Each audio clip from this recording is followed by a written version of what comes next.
Bryan Danielson may have been a spokesman for the locker room, not just for himself, but a spokesman at the locker room. He may have gotten together and just said to the guys, what do you think we should do here? And it might have been a majority vote.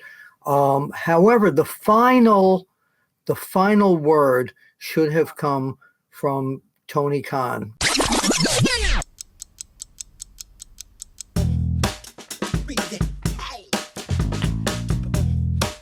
I want to ask you guys something that just your personal thoughts.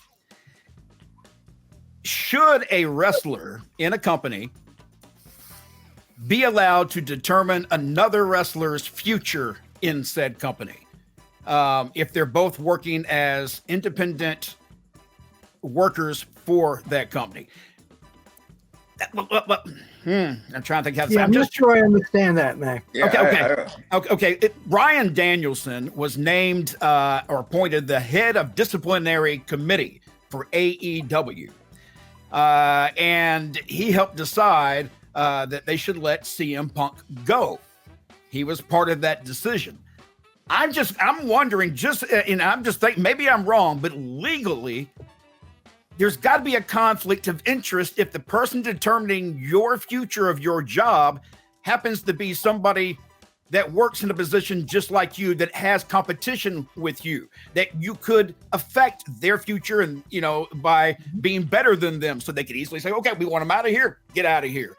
I'm not saying that happened. I'm saying that I'm not sure Bryan Danielson, as nice as a guy is as he is, and probably one of the smartest guys in the back that people trust his decisions, I'm not sure that he should have been the person on that committee. It needed to be a non-wrestling talent. I just feel like there's a conflict of interest legally, and I thought that was kind of strange. What did you think, Bill? Am I crazy? No. Oh, that, yes, yeah. Yeah. But, Eddie and I agree on that.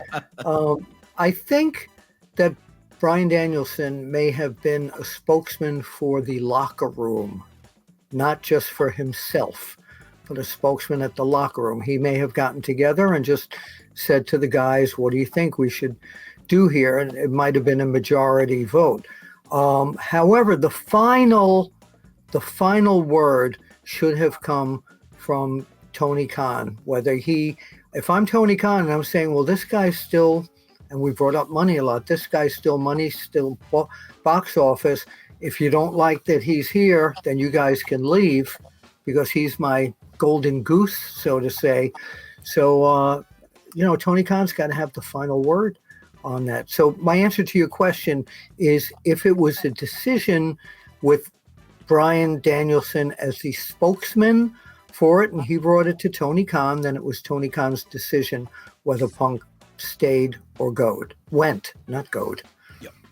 Teddy, your thoughts? Well, here's what you got to look at. Bryan Danielson, before he made that decision, he was appointed that position.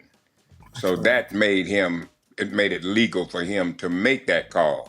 But me knowing Bryan, nice as he is, I'm sure he would go around. He was like Taker. Taker was the locker room captain. If you had problems, you would go to Undertaker, and Taker would smooth them out or, get everything straightened out. So that's kind of what that was. And sometimes it's better for the talent to deal with the talent because we understand each other better than sometimes the writers do, or maybe it's something better than Vince do, because we're with each other each and every day. So sometimes, talent needs to, maybe talk to the other talent. Like I said, Taker was our guy. We had problems. Taker would come talk to all of us and straighten things out.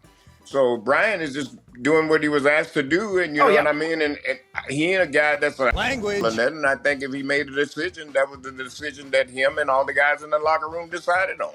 That's what I feel. See, and the way that I originally heard it was that he was a part of the committee that included himself, a lawyer, and someone else. So there's only several people on this little committee that, chose for Punk to go. I'm not saying that what he said or did was wrong by any means. I'm saying I'm not sure that Bryan should have been put in that position because it's a legal issue, I believe, with the company. If I don't know, maybe I'm just crazy. Guys, move on.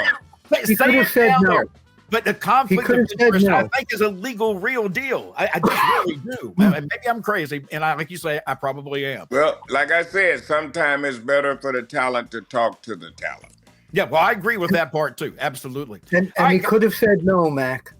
That's He true. could have said no. Right. That's true.